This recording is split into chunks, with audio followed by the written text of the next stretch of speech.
ओ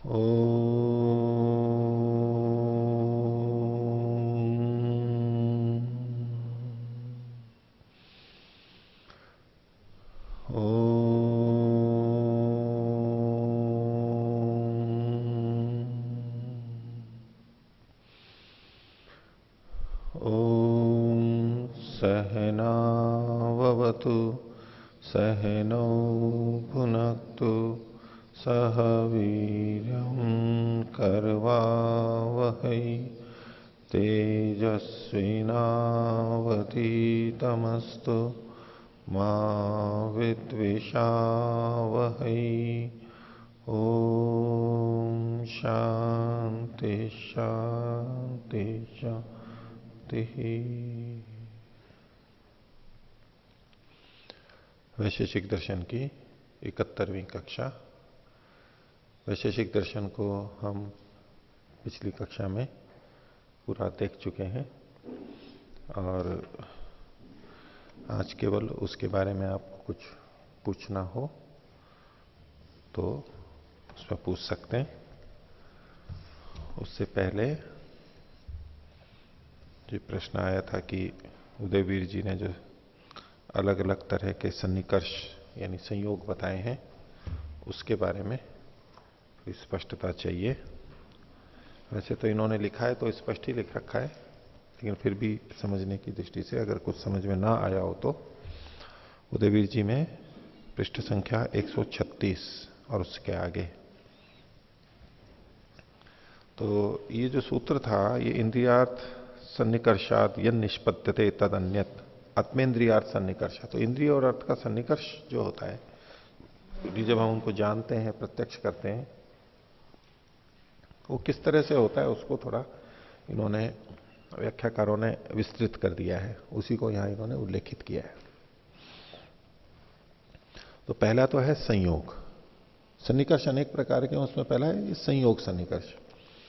संयोग का मतलब है सीधा संयोग होना इंद्रियों का अपने द्रव्य के साथ में, जिसको वो जान रहे हैं उसके साथ में जो सन्निकर्ष होता है उसको संयोग सन्निकर्ष कहा है इन्होंने। और इसमें नेत्र और स्पर्श इन दो इंद्रियों को लिया है। इनका इस तरह से कथन है कि द्रव्य का ज्ञान नेत्र से होता है, बाकी इंद्रियों से द्रव्य का ज्ञान नहीं होता है, गुणों का ज्ञान होता है। और कुछ लोग स्पर्श के द्वारा भी द्रव्य का ज्ञान स्वीकार करते हैं, लेकिन गंध हो तो गंध से हमें द्रव्य का ज्ञान नहीं होता है, केवल गंध का ज्ञान होता है कि हाँ इस ये गंध आ रही है, फिर हम कहते हैं कि ये द्रव्य होगा। आंख से तो हमें द्रव्य दिख जाता है, रूप होता है इसलिए, और हाथ से छूने से भी हमें पता लग जाता है कि हाँ ये चीज है, पहचान लेते हैं। और गंध से केवल गंध का पता लगता है, गंध का ज्ञान हो हमारे को ग्रहण इंद्रिय से, तो द्रव्य का ज्ञान नहीं होता है कि ये कितना बड़ा है, कैसा है, कहाँ रखा है, ये नहीं एक थोड़ा अंदाजा होता है। ऐसे ही रस का है। अब जो केवल रस अगर हम लेते हैं, पर चूंकि जिह्वा पर रसनेन्द्रिय के साथ साथ स्पर्शेंद्रिय भी है, इसलिए हमें कुछ पता लग जाता है कि हाँ ये चीज है, तो वो स्पर्श के द्वारा पता लगता है। तो जिन द्रव्यों का ज्ञान इन दो गुणों से होता है, तो इंद्रियों का यानी चक्षु और स्पर्शेंद्रिय, इनका जो द्रव्य के साथ सन्निकर्ष होता है उसको संयोग सन्निकर्ष कहते हैं।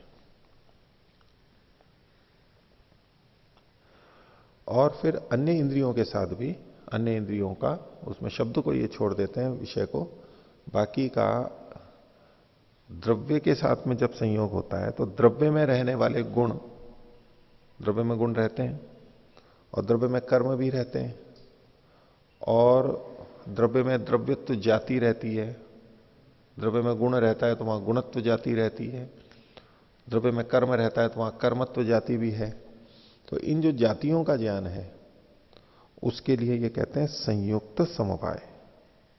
नहीं, संयुक्त समवाय में द्रव्य में स्थित जो गुण, कर्म और उनकी जो जातियां हैं सामान्य, वो जो रहती हैं उनका ज्ञान होता है, इसको कहते हैं संयुक्त समवाय।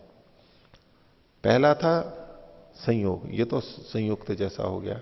तो इंद्रिय का तो द्रव्य से सन्निकर्ष हुआ, और द्रव्य में चूंकि गुण, कर्म और उनकी जातियां समवाय संबंध से रहती हैं, इसलिए उनके इससे जो इंद्रियों के द्वारा उनका ज्ञान होता है वो कैसा सन्निकर्ष होता है, वो सीधे सीधे नहीं होता है, सीधे सन्निकर्ष नहीं होता है, द्रव्य के माध्यम से उनके गुण और कर्म और जाति का ज्ञान होता है। तो वो बीच में एक द्रव्य आ जाता है, इसलिए इन्होंने इसको संयुक्त समवाय का है। संयुक्त द्रव्य में, इंद्रिय से संयुक्त द्रव्य में जो चीजें समवाय संबंध से रहती हैं उनका जब ज्ञान होता है इंद्रियों से, तो उनका जब इंद्रियों से सन्निकर्ष कहा जाएगा तो वो संयुक्त समवाय कहा जाएगा। इंद्रिय का, नेत्र का द्रव्य से, और द्रव्य में स्थित समवाय संबंध से रहने वाले गुण, कर्म और उनकी जाति सामान्य, उनके साथ जो इंद्रिय का, नेत्र का सन्निकर्ष कहा जाएगा वो सीधे सीधे ना होकर के, इसलिए इसको संयोग सन्निकर्ष नहीं कहते हैं, इसको संयुक्त समवाय सन्निकर्ष कह देते हैं। ठीक है, और उससे ज्ञान हो जाता है। सन्निकर्ष तो चाहिए, ज्ञान होने के लिए सन्निकर्ष चाहिए, तो ये परंपरा से होता है, बीच में द्रव्य का संयोग भी रहता है, द्रव्य के माध्यम से होते हुए वहां पर पता लगता है।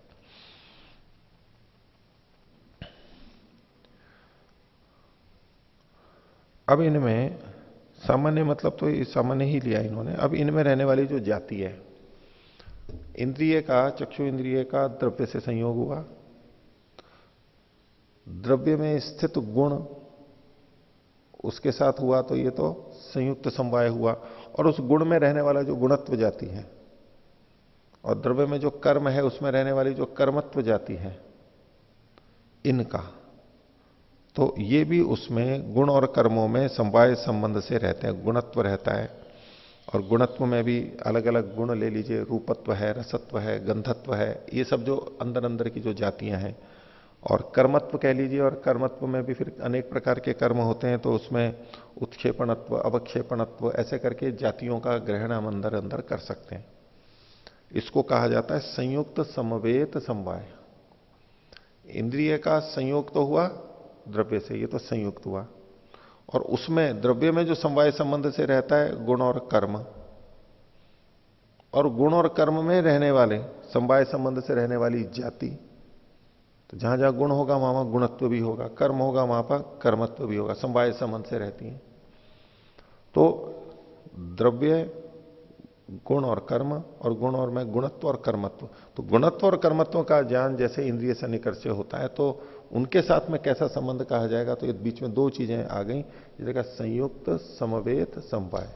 इंद्रिय से जो जुड़ा है, संयुक्त है, उसमें समवाय संबंध से रहने वाले गुण और कर्म, उनमें भी समवाय संबंध से रहने वाली उनकी जातियां, इसको संयुक्त समवेत समवाय कह दिया। अब ये जो किया, ये अन्य विषयों, इंद्रियों के संबंध में किया, लेकिन शब्द को ये अलग दृष्टि से देखते हैं कि अन्य इंद्रियां तो अपने अपने से जुड़ी हुई हैं, आकाश तो है, वो तो बोले कुछ भी नहीं है। अभी इस तरह की जो परिकल्पना है, और श्रोतेंद्रिय है, इसमें तो बस आकाश है, तो श्रोतेंद्रिय का इसका संबंध नहीं होता है, उसमें स्थित आकाश ही इंद्रिय है और आकाश ही द्रव्य है, ऐसा मान करके कथन किया इन्होंने। तो उसका आकाश का जब शब्द से सन्निकर्ष होता है, तो शब्द तो आकाश में समवाय संबंध से रहता है, इसलिए श्रोतेंद्रिय से, यानी आकाश से, श्रोतेंद्रिय और आकाश को ये एक ही मान करके चलते हैं, तब ये कथन बनते हैं। तो श्रोतेंद्रिय का या आकाश का अपने गुण शब्द के साथ में जो संबंध बनता है वो समवाय संबंध बनता है, संयोग नहीं है, क्योंकि शब्द आकाश में सब जगह है, आकाश सर्वव्यापक है, विभू है, इसलिए वो समवाय संबंध से रहते हैं। तो जब शब्द का ज्ञान होता है वो समवाय संबंध से होता है, इसके लिए इन्होंने इन पिछले जो तीन चीजें थी उससे अलग इसको शब्द के लिए अलग पड़ा है, समवाय, समवाय सन्निकर्ष। और इससे अगला, जब श्रोतेंद्रिय से शब्द का ज्ञान हुआ तो शब्द में रहने वाले शब्दत्व का भी ज्ञान हुआ, शब्द के साथ साथ शब्दत्व का, और वो शब्दत्व किस में रहता है, शब्द में रहता है। तो समवाय में शब्द का समवाय से हुआ तो उसमें रहने वाली जाति का समवेत समवाय से हो जाएगा। उस समवाय संबंध से रहने वाले शब्द में भी जो समवाय संबंध से शब्दत्व जाति रहती है, उसके साथ में जो सन्निकर्ष हुआ, ज्ञान हुआ, जो ज्ञान हुआ वो इस सन्निकर्ष से हुआ, तो उसको समवेत समवाय के नाम से इन्होंने कह दिया है। और एक विशेषणता कह दिया, विशेषण विशेष्य भाव के रूप में जो संयोग होता है वो भी इन अलग से, पर उसकी भी कोई बात नहीं। तो ये इन्होंने संयोग, संयुक्त समवाय, संयुक्त संवेद समवाय, समवाय और संवेद समवाय, ऐसे इन 5 चीजों को कहा है। ये जो अभी बताया इसमें किन्हीं को कुछ पूछना है तो, स्पष्टता हो तो।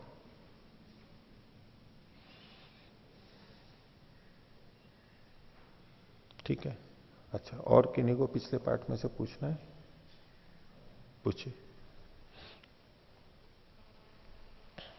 ओम आचार्य जी, 10.1.6 सूत्र स्पष्ट नहीं है, एक बार फिर से बोलो।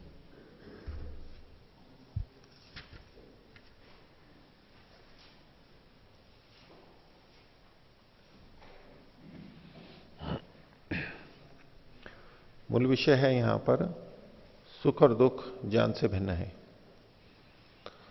सुख और दुख जिसमें रहते हैं उसी में ज्ञान भी रहता है।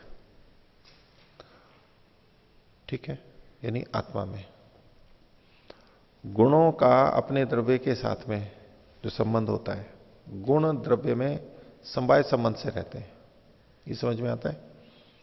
गुण द्रव्य में समवाय संबंध से रहते हैं।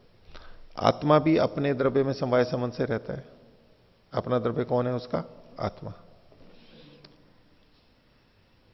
ज्ञान समवाय संबंध से किसमें रहेगा? आत्मा में। सुख भी अपने द्रव्य में समवाय संबंध से रहता है, उसका द्रव्य कौन सा हुआ? आत्मा। दुख भी अपने द्रव्य में समवाय संबंध से रहता है, उसका द्रव्य हुआ आत्मा। यानी ज्ञान, सुख, दुख ये तीनों एक ही द्रव्य में समवाय संबंध से रहते हैं।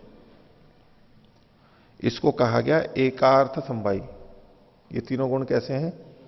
एक अर्थ, एक ही अर्थ में वस्तु में समवाय संबंध से रहते हैं। ये तीनों आत्मा रूपी, आत्मा इस द्रव्य में, अर्थ में समवाय संबंध से रहते हैं। ये इनमें, ये इनका सामान्य हुआ। ये भी वहीं रहता है, वो भी वहीं रहता है, वो भी वहीं रहता है, ऐसे। तो एकार्थ समवायी, और साथ में कारणांतरेषु दृष्टत्वात्। लेकिन ये भिन्न भिन्न कारणों से होते हैं, इनके कारण अलग अलग हैं। एक ही द्रव्य में तो रहते हैं, लेकिन इनके उत्पत्ति के कारण अलग अलग हैं। सुख का कारण अलग है, दुख का कारण अलग है, ज्ञान के कारण अलग है, जो कि इन्होंने गिनाए हैं। इससे पता लगता है भले ही ये एक द्रव्य में रहते हो, लेकिन चूंकि इनके कारण अलग अलग हैं, उत्पत्ति के कारण अलग अलग हैं, इसलिए ये भिन्न भिन्न है। इनके कारणों के अलग अलग देखे जाने से ये भिन्न भिन्न है। ये सूत्रार्थ हुआ।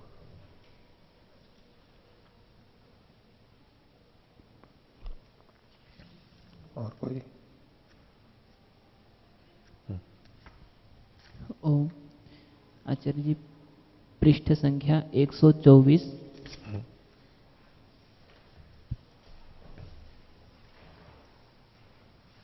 सूत्र संख्या 7 में कहा है कि एकदेश इति एकस्मिन् शिरः पृष्ठम् उदरम मर्माणि तद्विशेषस् तद्विशेषेभ्यः। तो जैसे एक शरीर में सिर ये एक देश है, पृष्ठ, उदर, मर्म ये अलग अलग देश होते हैं, उसी प्रकार से सुख, दुख और ज्ञान भी आत्मा के भिन्न भिन्न देश में है। नहीं, भिन्न भिन्न ऐसा बताना चाह रहे हैं? भिन्न भिन्न देश में होते हैं ये नहीं कहना चाहते। भिन्न भिन्न देश में ऐसा नहीं है। ये दृष्टांत इस तरह से नहीं दिया गया। ये एक देश में रहते हैं ऐसा बिल्कुल नहीं कहना है। ये दृष्टांत में इस बात को नहीं कहना चाहते हैं। ये भिन्न भिन्न अंग शरीर के अलग अलग जगह पर रहते हैं, ऐसे ज्ञान, सुख, दुख भी आत्मा में अलग अलग जगह रहते हैं, ऐसा कोई संकेत नहीं है। यहां तो केवल इतना बताया जा रहा है कि एक ही द्रव्य, यानी शरीर में, स्थूल उदाहरण है ये, शरीर के भिन्न भिन्न अंग हैं और वो विशिष्ट हैं, एक दूसरे से भिन्न है। जो सिर है वो पृष्ठ से अलग है, पीठ उदर से अलग है, ऐसे ये अलग अलग है। यद्यपि ये एकार्थ समवायी है, एक ही द्रव्य में रह रहे हैं।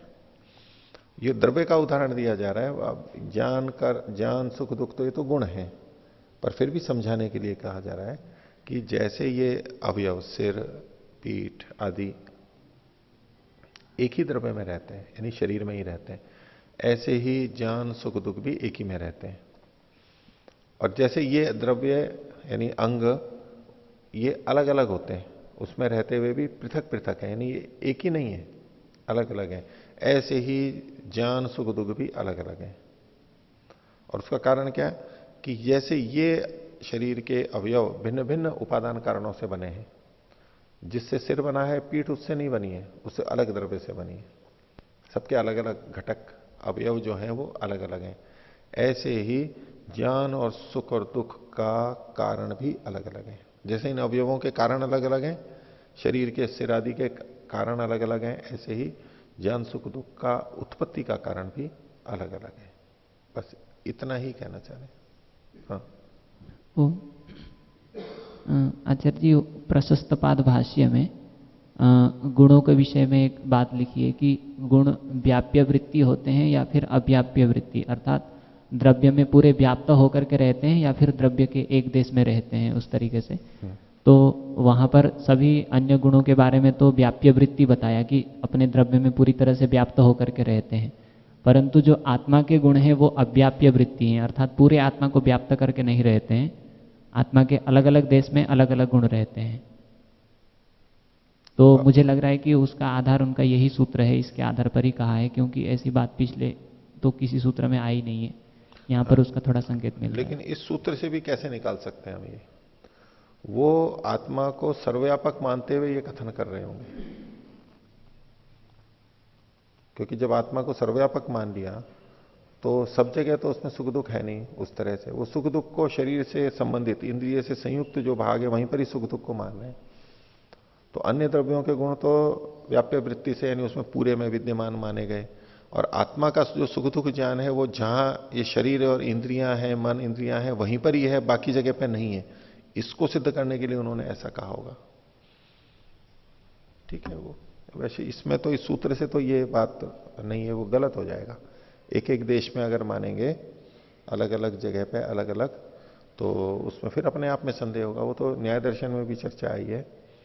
आप मान लो आत्मा को सर्वव्यापक मान करके भी कथन करें अभ्युपगम से, तो हम आत्मा में जो ज्ञान है, ज्ञान भी तो बहुत तरह के हैं, वो आत्मा में किस जगह पर रहता है, किस जगह पर रहेगा आत्मा में? सर्वव्यापक आत्मा मानेंगे तो युक्ति संगत ये बनेगा कि जो ज्ञान जिस जगह प्राप्त किया था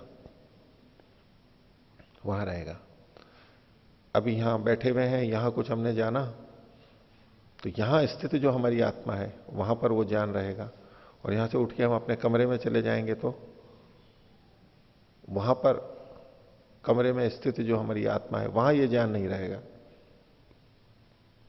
यहीं रहेगा। और वहां कमरे में जो पढ़ा है वो यहां नहीं रहेगा।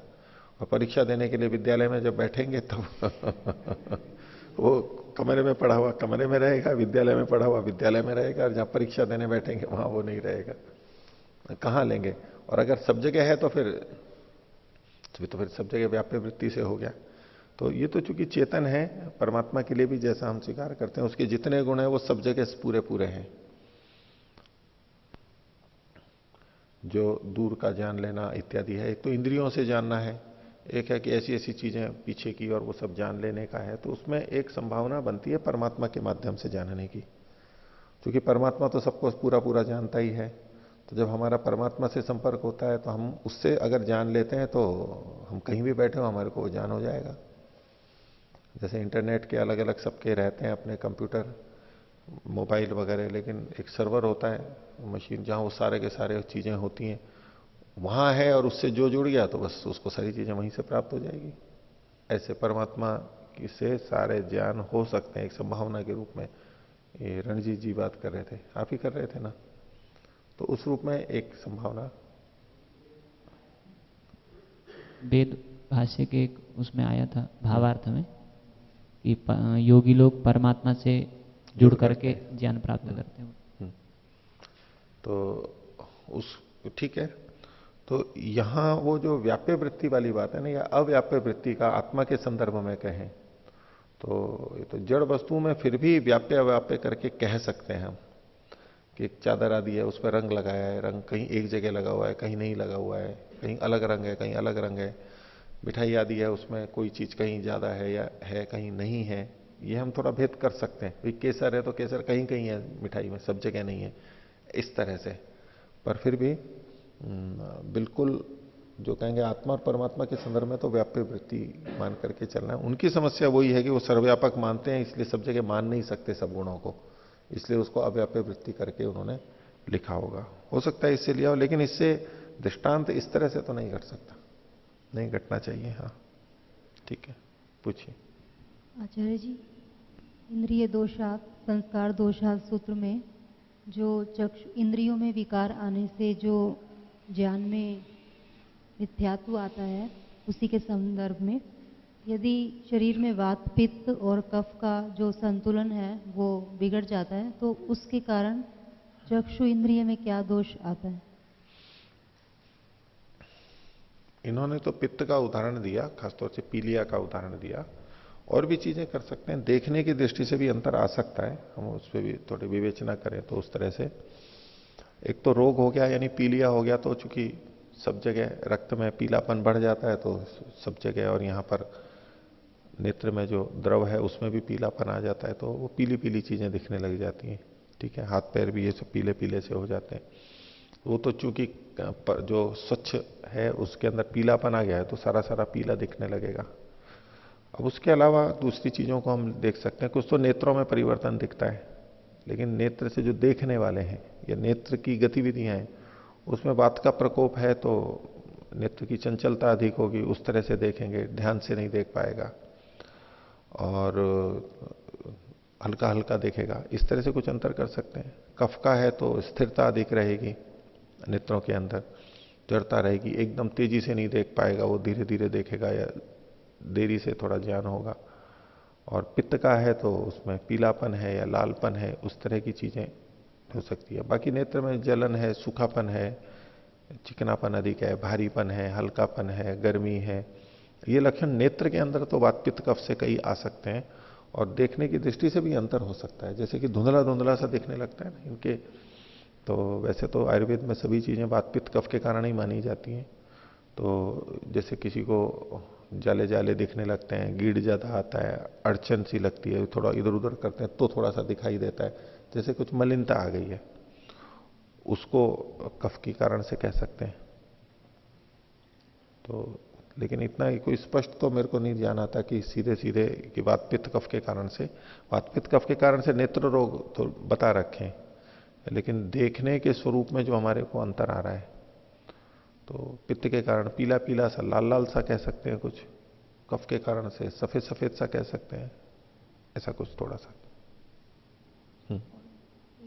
हाँ, जो सूत्र में लास्ट में जो तीसरा सूत्र दिया है उसमें वैशेषिक शब्द को निमित्त कारण कहा गया है, तो क्या इस शास्त्र के अनुसार निमित्त कारण वैशेषिक कारण कहा जाएगा या इसको यहीं पर किसी भी जगह पर निमित्त कारण को बताते हुए वैशेषिक शब्द का प्रयोग कर सकते हैं? नहीं, प्रयोग करते नहीं है। ये तो संयुक्त समवाय से अग्नि का वैशेषिक अन्यों की अपेक्षा विशेष कह दिया गया, और वो विशेष क्या है तो निमित्त कारण है। इन्होंने अग्नि को निमित्त कारण स्वीकार किया है। संयुक्त संवेद इस तरह हो गया जो हम अभी बात कर रहे थे, तो अग्नि का द्रव्य से संयोग हुआ, द्रव्य में स्थित गुणों में परिवर्तन हुआ है, तो संयुक्त में जो संवेद है गुण, द्रव्य में जो है उसमें परिवर्तन ला रहा है, तो इस संयुक्त संवेद कह करके इन्होंने इसको कहा है, ये विशेष प्रकार का है।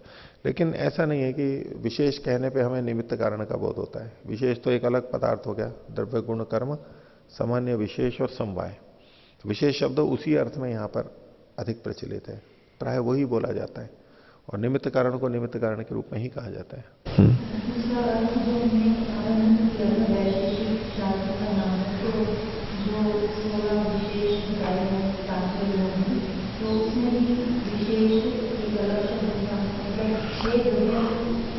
वो वैशेषिक दर्शन का नाम वैशेषिक क्यों पढ़ा? क्योंकि विशेष को लेकर के जो ग्रंथ कहता है उसको वैशेषिक कहते हैं। एक विशेषता यूं तो गुणों की दृष्टि से, और वो भी एक अर्थ लिया ही जाता है, लेकिन पदार्थों में जो एक पदार्थ है 6 में से एक, केवल उसी को ध्यान में रख के यहाँ वैशेषिक कहा गया हो ऐसा तो नहीं लगता है, क्योंकि उससे अधिक प्रमुख तो द्रव्य गुण कर्म भी है वहां पर। और इसको पदार्थ विज्ञान के नाम से भी कहा जाता है, पदार्थ या धर्म निरूपण, धर्मशास्त्र भी नाम से कहा जाता है। तो वैशेषिक केवल 6 पदार्थों में से एक विशेष के आधार पर लिखा गया हो नाम, तो वो तो उतना प्रबल नहीं लगता है। उसमें तो विशेष अविशेष लिंग मात्र लिंगानी अलिंग उस दृष्टि से जो विशेषों का कथन है उनको 5 ज्ञानेंद्रियां, 5 कर्मेंद्रियां, मन और 5 महाभूत, ये विशेष शब्द से जो कहे गए हैं, इनका वर्णन यहां पर अधिक होने से, महाभूतों का वर्णन हमने देखा ही है इसमें काफी, तो इसलिए इसको वैशेषिक कहा गया। वो एक विशेष अलग हो गया। अब उसको आप निमित्त कारण की तरह से तो नहीं देखना है। निमित्त कारण की दृष्टि से नहीं पूछ रही थी कि जो 16 विशेष सांख्य योग में आए हैं, हाँ। उन्हीं विशेषों के कारण इसका नाम वैशेषिक दर्शन पड़ा। हाँ, ये सबसे प्रबल है। तो वो सारे 16 विशेष या 5 स्थूलभूत? नहीं, सभी आ गए ना। इंद्रियों का भी वर्णन आ गया, इंद्रियों का भी वर्णन आ गया, ठीक है। कर्मेंद्रियों का थोड़ा वर्णन आया, ज्ञानेंद्रियों का अधिक आ गया, मन का भी कुछ आ गया, लेकिन उनमें भी महाभूतों का ये अधिक कथन हो गया यहां पर। हाँ ठीक है। हाँ पवन जी। 119 पृष्ठ पे जो 12वां सूत्र है, अदुष्टम विद्या।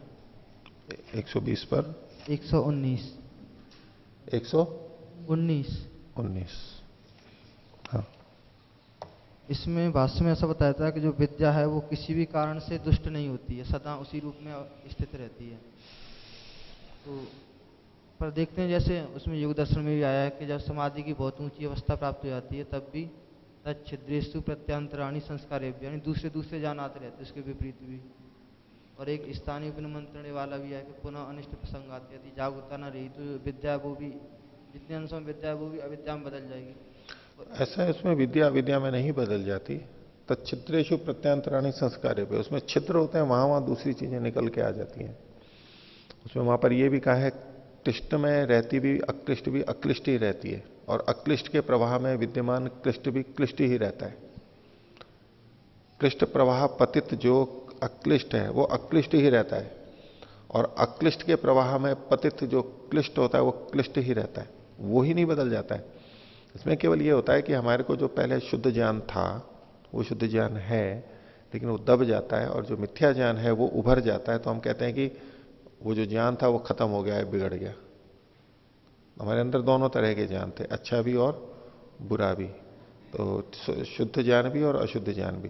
तो शुद्ध ज्ञान जब उभरा हुआ रहता है तो हमें लगता है कि ज्ञान की स्थिति है, और वो दब जाता है, अशुद्ध ज्ञान उभर जाता है तो लगता है जैसे कि, लेकिन है दोनों हमारे अंदर।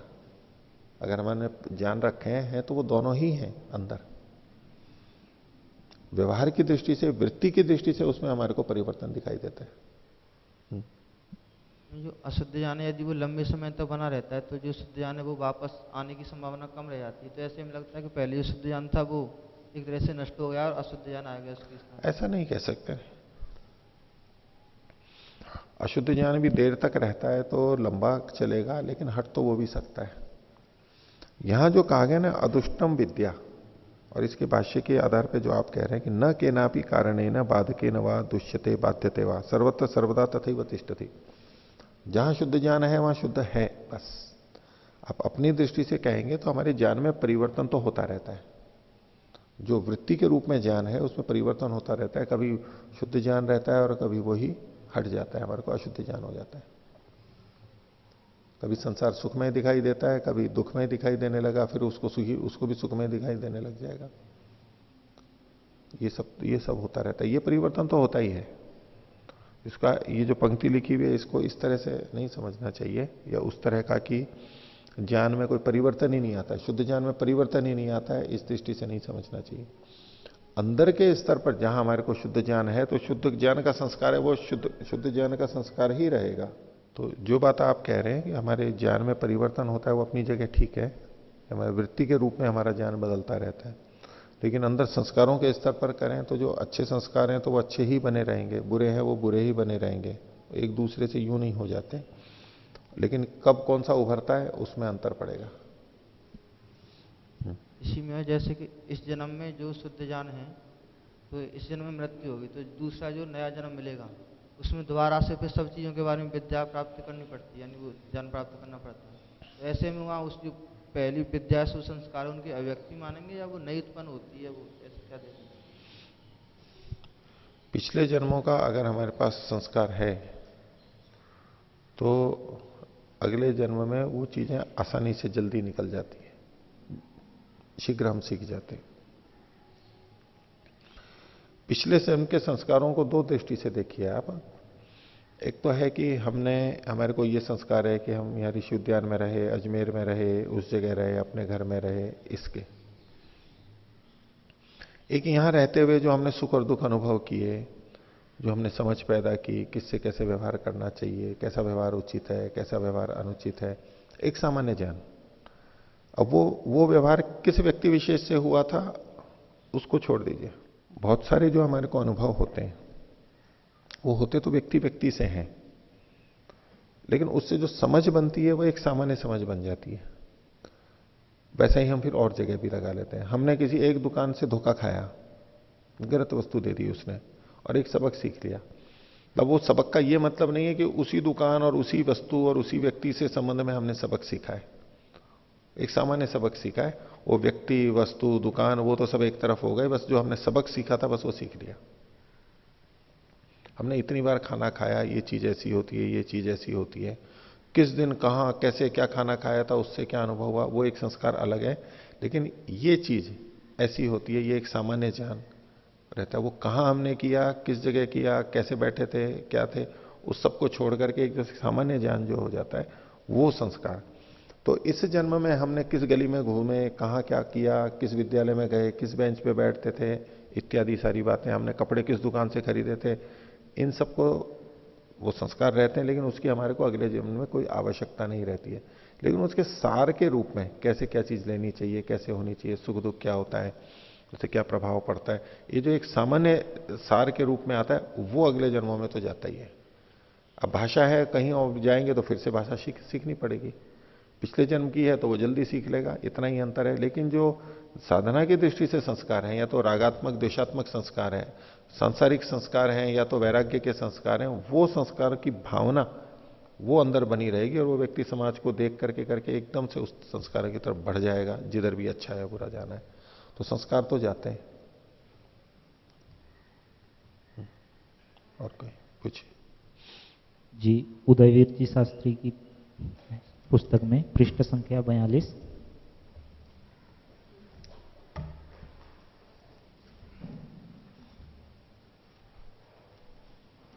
हाँ जी, ये जो काले अक्षरों में लिखा है इसमें छठी पंक्ति है। यहाँ दो शब्द आए हैं, एक कार्य एकार्थ प्रत्याशक्ति और दूसरा कारण एकार्थ प्रत्याशक्ति।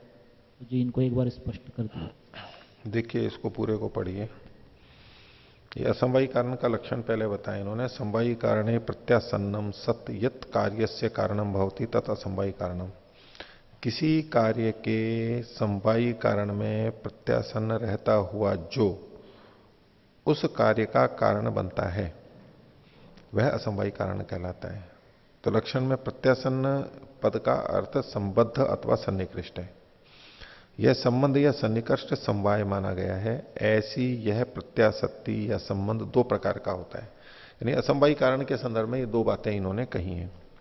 तो पहला है कार्यिकार्थ प्रत्याशक्ति और दूसरा है कारणिकार्थ प्रत्याशक्ति।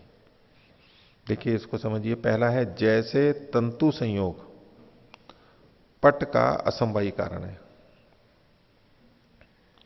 तो पट हुआ कार्य, तंतु हुए कारण, और तंतुओं में स्थित संयोग पट का असंवायी कारण है। यहां कार्यी का अर्थ प्रत्याशक्ति है। इसको खोल रहे हैं आगे। कार्य पट के साथ तंतु संयोग एक ही अर्थ में प्रत्यासन्न है, संवेद है। इसको कार्यी का अर्थ प्रत्याशक्ति कहती है। इसका क्या मतलब हुआ? दो प्रश्नों का उत्तर देना। कार्य यानी पट किसमें विद्यमान है? तंतु में। और संयोग किसमें विद्यमान है? तंतुओं में। तंतु में ही है। तो कार्य के साथ एक अर्थ में जब रहना होता है, जो असंवायी कारण यानी कि संयोग, तंतुगत संयोग, वो कार्य के साथ साथ उपादान कारण में तंतु में रह रहा है। संयोग भी तंतुओं में है और कार्य द्रव्य भी तंतुओं में है। तो ये कार्य के साथ एक अर्थ में रहना हुआ, ऐसा असंवायी कारण जो अपने कार्य यानी पट के साथ साथ एक ही द्रव्य में यानी तो तंतुओं में रहता है। ये कार्य एक अर्थ प्रत्याशक्ति हो गई। तो कार्य पट के साथ तंतु संयोग एक ही अर्थ में, एक अर्थ का मतलब है तंतु में प्रत्यासन्न है, संवेद है, अर्थात कार्य पट समवाय संबंध से तंतुओं में रहता है और तंतु संयोग भी तंतुओं में समवाय संबंध से रहता है। इस प्रकार कार्य पट के साथ एक ही तंतु अर्थ में प्रत्यासन्न संयोग पट का असमवायी कारण है। ये होगा कार्यिक अर्थ प्रत्याशक्ति। अब इसमें दूसरा है कारणिक अर्थ प्रत्याशक्ति। इसमें कारण में रहता हुआ उसको उसके साथ रहता है। तो दूसरी कारणिक अर्थ प्रत्याशक्ति यह पट रूप के असमवायी कारण तंतु रूप को निर्दिष्ट करती है। पटगत रूप का समवायी कारण है पट, ठीक है। पटगत रूप का समवायी कारण है पट। अपने रूप का समवायी कारण पट किसमें संवेद है? तंतु में। और वहीं संवेद है तंतुगत रूप। तो इस प्रकार अपने कारण के साथ एक अर्थ में संवेद होने से तंतुगत रूप पटगत रूप का असमवायी कारण है।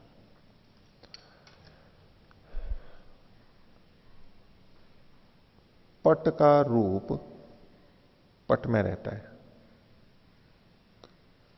पट के रूप का समवायी कारण है पट, यानी कारण है, वो कारण शब्द पकड़ लिया। और पट के रूप का असमवायी कारण है तंतुगत रूप, ठीक है। तंतुगत रूप पटगत रूप का असमवायी कारण है। पर ये कैसा असमवायी कारण है कि पटगत रूप का जो कारण समवायी कारण पट है, वो पट जिसमें रहता है यानी तंतुओं में, उसमें रहता हुआ रूप गुण पटगत रूप का कारण बन रहा है। तो अब जो कार्य है यानी पट रूप के कारण के साथ में एक ही आश्रय में रहता हुआ जो गुण कारण बन रहा है, वो कारणिक अर्थ प्रत्याशक्ति की तरह से असमवायी कारण है। अब देखो, हमने जो चीज देखी इसमें एक तरफ तो पहले वाले में कार्यिक अर्थ प्रत्याशक्ति में तो था रूप स्पर्श संयोग गुण, कार्यिक अर्थ प्रत्याशक्ति में था संयोग गुण, और कारणिक अर्थ प्रत्याशक्ति में ले लिया इन्होंने रूप गुण। संयोग और रूप ये दोनों ही तंतुओं में रहते हैं, उस दृष्टि से तो कोई बात ही नहीं है। लेकिन कार्यिक अर्थ प्रत्याशक्ति में जब हमने देखा था तो कार्य यानी तो पट को स्वयं को लिया था, पटगत रूप को नहीं लिया था। तो पट का कारण तंतु और पट का असमवायी कारण संयोग, वो भी तंतु में। तो जहां पर कार्य रहता है वहीं पर जब ये असमवायी कारण रहता हो तो उसको कहते हैं कार्यिक अर्थ प्रत्याशक्ति। दूसरे उदाहरण में पट न लेकर के पटगत रूप को लिया है, एक कदम और आगे चले गए। तो पटगत रूप का जो कारण यानी पट, वो जिसमें रहता है उसी में रहता हुआ जब ये गुण पटगत रूप का कारण बन रहा है तो इसको कारणिक अर्थ प्रत्याशक्ति कहा गया। अपने कारण के साथ रहता हुआ कार्य जो रूप है, कार्य गुण के कारण, उपादान कारण के साथ रहता हुआ जो गुण कारण बनता है, वो कारणिक अर्थ प्रत्याशक्ति की तरह से असमवायी कारण होता है। कारण के साथ, अपने कारण के साथ, अपना कारण कौन हो गया? पट। तो पट भी तंतु में है और रूप गुण भी तंतु में है। लेकिन रूप गुण पट का कारण नहीं कहा जा रहा है, पटगत रूप का कारण कहा जा रहा है। पीछे जो था वहां तो संयोग गुण पट का कारण माना जा रहा था सीधा, वो कार्य एक अर्थ प्रत्याशक्ति थी। लेकिन हम पट की बात नहीं कर रहे हैं, अभी कर रहे हैं पटगत जो रूप है उसका कारण तंतुगत रूप है। परंपरा एक और कदम आगे बीच में आ गया, तो तंतुगत रूप तंतु में रहता है और वो उसके साथ साथ तंतु में और कौन रहता है? पटगत रूप का कारण जो पट है वो भी उसी तंतु में रहता है। इसको इन्होंने कारणिक अर्थ प्रत्याशक्ति कहा है। ठीक है, और कुछ पूछे? आचार्य जी, ये जैसे समवाय सामान्य और विशेष जो बताए थे, ये थोड़ा मेरे स्पष्ट कम हुए हैं, थोड़ा स्पष्ट कर दिए उदाहरण द्वारा है। सामान्य का मतलब तो समानता, ठीक है। आप में और नेमपाल जी में क्या समानता है? क्या समानता है? देखो, आप दोनों द्रव्य हो, दोनों द्रव्य है ना, है या नहीं है? कैसे पता लगा द्रव्य है? कैसे पता लगा आप द्रव्य हो और ये द्रव्य है? मनुष्य है इसलिए द्रव्य है, ये कौन सी बात हुई? वैशेषिक की दृष्टि से बोलिए कि द्रव्य क्यों कहते हैं, आप क्यों द्रव्य हैं? द्रव्य का लक्षण पता होना चाहिए, जिसमें गुण हो, जिसमें कर्म हो। तो आप दोनों में गुण है ना, तो आप दोनों द्रव्य हैं, ठीक है। आप भी द्रव्य हो, वो भी द्रव्य है, तो समानता हुई ना दोनों में। आप में भी द्रव्यत्व है, उनमें भी द्रव्यत्व है, ठीक है। और आप मनुष्य हो, वो भी मनुष्य हैं, तो समानता हुई ना दोनों में। अच्छा, और इसमें समानता है कि आप दोनों के दाढ़ी हैं, दोनों के लंबे बाल हैं, दोनों के काले बाल हैं, ये समानता हुई ना। और विशेषता क्या हुई? आपने सफेद कपड़े पहन रखे हैं, उन्होंने काले नीले ऐसे कपड़े पहन रखे हैं, ये विशेषता हो गई ना, ठीक है। और आपका नाम आरेश्वर है और उनका नाम नेमपाल है, ये विशेषता हो गई। आपके माता पिता अलग हैं, उनके माता पिता अलग हैं, ये विशेषता हो गई, ठीक है। आप दोनों द्रव्य हैं, आप दोनों में गुण हैं, आप दोनों में कर्म है, ठीक है। और आप दोनों में बहुत सारी समानताएं हैं। जो समानता है वही सामान्य है, और जो आप में भिन्नताएं हैं वो विशेषता है, वो विशेष हो गया। और समवाय आप में जो आपके जो गुण है वो आप में रहते हैं, आप में समवाय संबंध से रहते हैं, उनके गुण उनमें समवाय संबंध से रहते हैं। आपके हाथ पैर आपके शरीर में है, उनके हाथ पैर उनके शरीर में है, ये समवाय हो गया, ठीक है। आचार्य जी, वैशेषिक दर्शन में 9 पदार्थ गिनाए हैं, 6 पदार्थ, तो उसमें ये जो अभाव है, जैसे प्राग अभाव वाले तीसरे सूत्र में आया था कि तस्मात् अर्थांतरम अभाव, अभाव को अर्थांतर कहा है, तो अर्थांतर का मतलब तो हो गया कि पदार्थांतर, अर्थात दूसरा पदार्थ है वो। तो क्या अभाव को पदार्थ माना जाएगा या फिर नहीं माना जाएगा? इन अर्थों से भिन्न है। ये जो 6 पदार्थ हैं भाव पदार्थ हैं और उन्हीं का वर्णन है, इसलिए वैशेषिक में एक परंपरा चल पड़ी, वो 6 नहीं करके अभाव को भी पदार्थ मान करके चलते हैं, इन्हीं संकेतों से कि नहीं अभाव को भी एक और मानना चाहिए, जबकि अभाव तो इन्हीं का ना होना है, अलग से कोई सत्तात्मक नहीं है, तो उस दृष्टि से उसको स्वीकार नहीं किया जाता है। पर कुछ लोग इन्हीं आधारों पे मानते हैं कि वैशेषिक अभाव पदार्थ को भी मानता है। और जब वैशेषिक के लोगों की चर्चा चलती है और इसमें ये चर्चाएं चलाती हैं कि अभाव को पदार्थ मानना चाहिए या नहीं मानना चाहिए, अभाव पदार्थ है या नहीं है। इसी तरह से अंधकार के लिए भी आता है, अंधकार भी द्रव्य है या नहीं है, अंधकार। तो वैशेषिक में वो अभाव के रूप में भले ही कथन है, क्योंकि हमारे को उसका ज्ञान होता है, हमारा व्यवहार भी चलता है उससे, अभाव से, लेकिन वो सत्तात्मक द्रव्य के रूप में, क्योंकि वहां पर जहां पर 6 पदार्थ गिनाए गए वहां पर अभाव को नहीं गिनाया गया, 6 ही पदार्थ हैं बस। आचार्य जी, जैसे काल और दिशाएं भावात्मक द्रव्य न होते हुए भी व्यवहार की दृष्टि से होते हैं, इसलिए उनको पदार्थ कहा। तो उसी प्रकार से अभाव भी चूंकि व्यावहारिक दृष्टि में तो होता ही है, हम उसका व्यवहार करते हैं, तो उस दृष्टि से उसको पदार्थ क्यों नहीं कहा जा सकता? नहीं, उसको द्रव्य में भी नहीं गिना है। काल दिशा को तो इन्होंने द्रव्य में गिना है। तो जो 9 द्रव्य गिना रखे हैं, तो हम आप वैशेषिक की दृष्टि से ही तो पूछ रहे हैं ना कि वैशेषिक कितने पदार्थों को मानता है, कितने द्रव्यों को मानता है।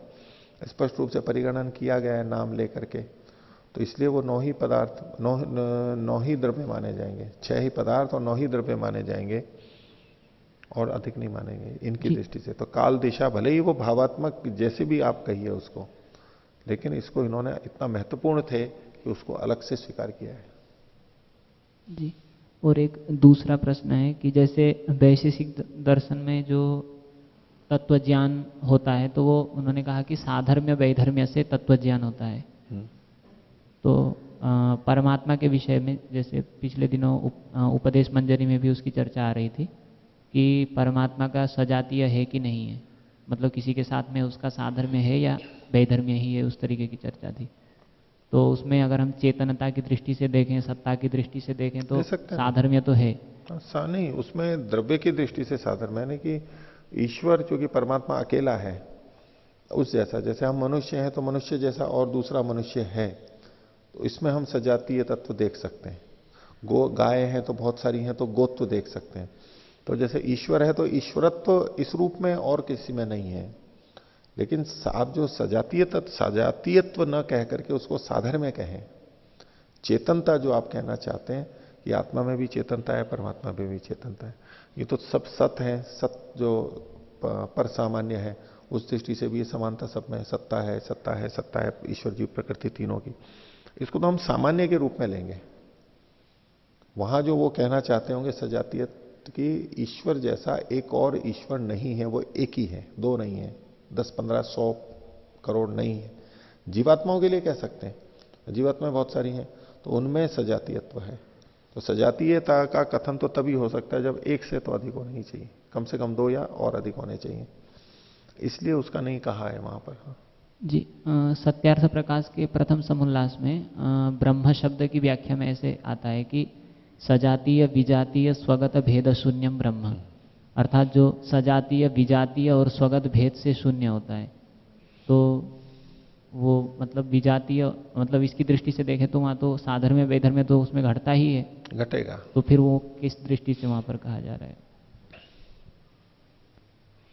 ठीक है, उसकी व्याख्या थोड़ा और किस दृष्टि से उन्होंने लिखा है, तो लिखा तो ठीक ही है। वो भेद से शून्य से मतलब आप यूं कहिए कि चूंकि वो एक ही है, इस दृष्टि से आप हमारे को देखना है।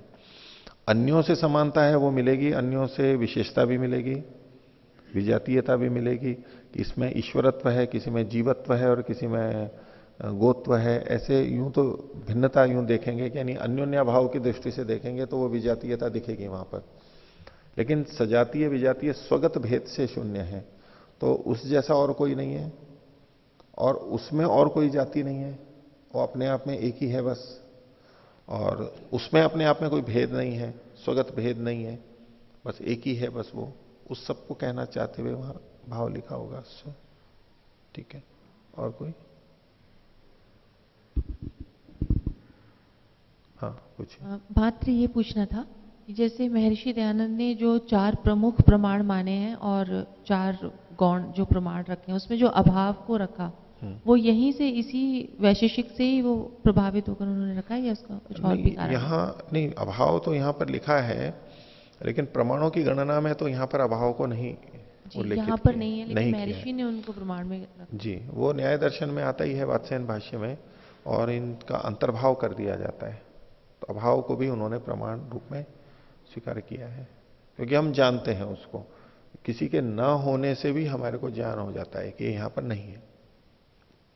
सकारात्मक के अलावा ये नकारात्मक ज्ञान भी होता है, न होनापन, इसलिए उसको अलग से भी स्वीकार किया। व्याख्या करेंगे तो 8 प्रमाण मान सकते हैं, नहीं तो फिर उसको 4 में ही लेते हैं, 4 को भी फिर 3 में ले लेते हैं। तो ऐसी संख्या का भेद है, अंतर्भाव कर लेते हैं, बाकी तो सब में सब आ ही जाते हैं। लेकिन ऐसा नहीं कह सकते कि अभाव को प्रमाण को यहां से लिया हो सीधे सीधे, तो यहां कहानी है। लेकिन अभाव को जानने की प्रक्रिया तो यहां पर लिखी है, और वो प्रत्यक्ष के समान ही होती है, उस इंद्रिय से ही होती है, ये स्वीकार किया ही है। हाँ। जी। ओम। आचार्य जी, पृष्ठ संख्या 109 है वैशेषिक दर्शन में।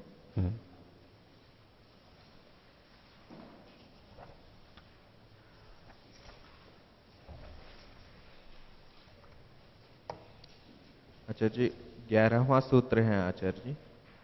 कारणायोग पद्यात कारण क्रमाच्च, 2 कारण दिए हैं, तो अयोगपद्य और क्रम इसमें क्या भेद है? एक तो खोला युगपत प्रवृत्ति के अभाव होने से और कारण के अभाव अर्थात ज्ञानेन्द्रियों का क्रम होने से, इन दोनों में क्या भेद है? तात्पर्य में देखेंगे तो एक ही निकाल लेंगे हम उसको, तो एक एक करके स्पष्टता के लिए कह सकते हैं। चा लगाने से 2 भिन्न भिन्न प्रतीत हो रहे हैं। तो इसमें देखिए, इसको अगर इस तरह देखें कि घटपटादि बुद्धिनाम क्रमः, घटपटादि बुद्धि का क्रम होता है। तो घटपटादि बुद्धि का क्रम क्यों होता है? क्रम क्यों होता है? क्रम का मतलब है पहले घट बुद्धि, फिर पट बुद्धि, फिर मठ बुद्धि, ऐसे जो अलग अलग ज्ञान होंगे। तो एक तो है कि क्रम क्यों होता है, मतलब ये एक साथ क्यों नहीं हो जाते, अलग अलग क्यों होते हैं? अलग अलग क्यों होते हैं? तो उसका उत्तर तो ये होगा कारण अयोगपद्यात्, क्योंकि कारण ही एक साथ उपस्थित नहीं होते हैं, इसलिए ये ज्ञान भी एक साथ नहीं आते। एक तो ये उत्तर हो गया। अब वो एक साथ तो नहीं आए, अलग अलग आ रहे हैं, लेकिन अलग अलग आने में भी एक विशेष क्रम क्यों है उसमें? घट पट मठ, इसकी जगह पट घट मठ क्यों नहीं हो गया? अयोग पद्य की दृष्टि से, यानी भिन्न भिन्न दृष्टि से भी, भिन्न भिन्न दृष्टि से भी क्रम उसका अलग अलग क्यों हुआ? उसका कारण है कारण क्रमाच्य, कारण का जो क्रम था उसी क्रम से इनका ज्ञान भी होगा। तो एक बात तो कही गई कि इनका योग पद्य नहीं है, क्योंकि कारण का अयोग पद्य है। अब कारण का योग पद्य नहीं है तो कार्य यानी ज्ञान का भी योग पद्य नहीं है, इसका मतलब है उनका अयोग पद्य है। लेकिन उस अयोग पद्य में भी क्रम विशेष होगा या कभी भी कोई भी आएगा? उसमें भी कोई कारण है क्या कि वो क्रम जो है अयोग पद्य में, अयोग पद्य होते हुए जो एक आगे पीछे ज्ञान हो रहा है, वो क्यों हो रहा है? पहले घटका ही क्यों, पहले पटका ही क्यों, फिर पटका ही क्यों, फिर मटका ही क्यों? यही घटपट मट इस क्रम से ही क्यों हो रहा है? अथवा भिन्न क्रम से भी हो रहा है। तो जिस भी क्रम से हो रहा है अयोग पद्य में, उसका कारण क्या है? कारण का क्रम होने से, कारण का जो क्रम है। तो इसलिए दोनों अलग अलग बातें कही जा सकती हैं। हाँ जी, कारण क्रम में आपने बताया घट पट मठ इनका ज्ञान होता है क्रम से, तो ये कोई क्रम की कसौटी तो नहीं है? घट का ही पहले होवे, पट का ही होवे, मठ का होवे, पट घट मठ के भी बुद्धि हो सकती है और देखने वालों की दृष्टि है, हो सकती है। वो कब होगी? क्योंकि कारण का क्रम भी वही होगा। इंद्रिय का अर्थ से सन्निकर्ष पहले घट का है तो वहां ज्ञान में भी वही क्रम होगा, फिर मठ का है तो वो होगा। जिस क्रम से इंद्रियार्थ सन्निकर्ष हुआ है उसी क्रम से ज्ञान होगा। ऐसा नहीं होता है कि इंद्रियार्थ सन्निकर्ष तो भिन्न क्रम से हो रहा हो, यानी कारण का क्रम तो अलग हो और कार्य यानी ज्ञान का क्रम अलग हो, ये नहीं होगा। इसको स्पष्ट करने के लिए कारण क्रमाच्य भी लिखा है। ओम, धन्यवाद। हाँ ओम। आचार्य जी, ये जो सूत्र हमने पहले पढ़ा था, आत्मा अंतर गुणा नाम आत्मा अंतरे अकारण तत्वात्, हाँ, हमेशा सूत्र संख्या बोलते हैं, पृष्ठ संख्या बोलते हैं। मैं वो ब्रह्ममुनि जी का ये नहीं लेके आया था। सूत्र संख्या 6ठे अध्याय के पहले आने का 5वां सूत्र। हाँ, आत्मांतर गुणानाम आत्मांतरे अकारणत्वात्। हाँ आचार्य जी, इसमें कहा गया था कि एक आत्मा के गुण दूसरे आत्मा का कारण नहीं हो सकता है। एक आत्मा के पाप पुण्य दूसरी आत्मा में नहीं जाता है। हाँ, सबको अपने अपने पाप पुण्य को भोगना होता है। हाँ आचार्य जी, तो जैसे मान लीजिए कोई व्यक्ति बीमार पड़ता है, सगा संबंधी कोई भी, तो अगर हम उसके लिए दुआ मांगते हैं या फिर उसके लिए कुछ भी परमात्मा से स्तुति या प्रार्थना करते हैं तो क्या वो फल उसको मिलता है, प्राप्त होता है या नहीं होता है? ऐसा है कि हमारा कर्माशय तो हम ही भोगते हैं, लेकिन ये जो प्रक्रिया आपने जो प्रश्न किया कि उसमें ऐसा हो सकता है कि संभावना है, इसको ऐसे समझिए कि जैसे हम अपने धन को दूसरे को दे देते हैं, जैसे हम अपने धन को दूसरे को दे देते हैं, ऐसे ही अगर हमारे पास ऐसा कर्माशय है और हम दूसरे की सहायता करना चाहते हैं तो उस रूप में कर सकते हैं। जैसे हम धन अपना दूसरे को दे देते हैं, हम अपना वस्त्र दूसरे को दे देते हैं, ऐसे ही कर्माशय में भी दे सकते हैं। लेकिन इसका यह मतलब नहीं है कि हमने अपना कर्म दूसरे को दे दिया है। जब हम अपना धन या वस्त्र दूसरे को देते हैं तो उससे इधर हम कमाई कर लेते हैं, पुण्य बन जाता है, वो हमारे पास ही है अभी भी। जो चीज हमने दी वो तो है ही, और अतिरिक्त हमने दे करके सहयोग करके और कमा ली। और जिसने लिया है सामान वो हमारा नहीं गया है उसके पास, उसका अपने कर्माशय से ही घटेगा। वो दान स्वरूप जो चीज हमने ली है किसी से और उसका हम उपभोग कर रहे हैं तो वो हमारे ही अपने कर्माशय से घटेगा। तो वास्तव में सब अपना ही अपना कर रहे हैं। तो जैसे बाह्य वस्तुओं के लिए होता है, ऐसी ही संभावना इन अपने कर्माशय की दृष्टि से भी है, क्योंकि ऐसी बहुत प्रार्थनाएं आती हैं और हमें ऐसा लग रहा है कि इस व्यक्ति का सुखी होना हमारे को सुख देगा, तो हम अपने लिए उसका उपयोग कर रहे हैं कि भाई ये ऐसा ठीक हो जाए तो हमारे को भी सुख हो जाएगा। तो एक तरह से हमने अपने लिए वहां पर अनुकूलता की है। और कोई विरोधी है जिसके कारण से हमें बाधा हो रही है और वो दुष्ट है, और हम जैसे कि कंकड़ पत्थर को हटाते हैं, प्रयत्न करके हटा देते हैं, बाधाओं को हटा देते हैं, पशुओं को हटा देते हैं, ऐसे ही यदि उस व्यक्ति को वो हमारे लिए बाधा बना हुआ है और हमारी ये कामना है कि उसके हटने से हमारा जीवन अच्छा रहे, तो जैसे हम श्रम शक्ति धन लगा करके अपने घर की सफाई करते हैं, लोगों को हटाते हैं, ऐसे ही उसको भी। लेकिन अगर उसके भी वैसे कर्माशय हो, तो अगर वो दुष्ट हो तो ईश्वरीय व्यवस्था के अनुरूप होना चाहिए। तो हम अपने धन को सौंदर्य करने के लिए भी लगा सकते हैं और सफाई करने के लिए भी लगा सकते हैं, गंदगी हटाने के लिए भी लगा सकते हैं। ऐसे ही हम अपने कर्माशय का उपयोग अपनी अनुकूलता के लिए, अनुकूल द्रव्य व्यक्ति को प्राप्त करने के उसमें और प्रतिकूल व्यक्ति के हटाने के संदर्भ में भी भावनापूर्वक करना चाहते हैं तो वो कर सकते हैं। उस अर्थ में हमारी प्रार्थना या बद्दुआ वो काम करती है, लेकिन वैसा कर्माशय हमारा होना चाहिए। कीमत हमारे को ही चुकानी पड़ेगी। हमारा कर्माशय है नहीं और हम वैसे ही कामना किए जा रहे हैं, ये मिल जाए हमारे को, ये मिल जाए, उससे नहीं मिलेगी। उसकी कीमत तो सबको अपनी अपनी चुकानी ही पड़ती है। हाँ, तो इसको पाठ को इतना ही रखते हैं। प्रणव ध्वनि।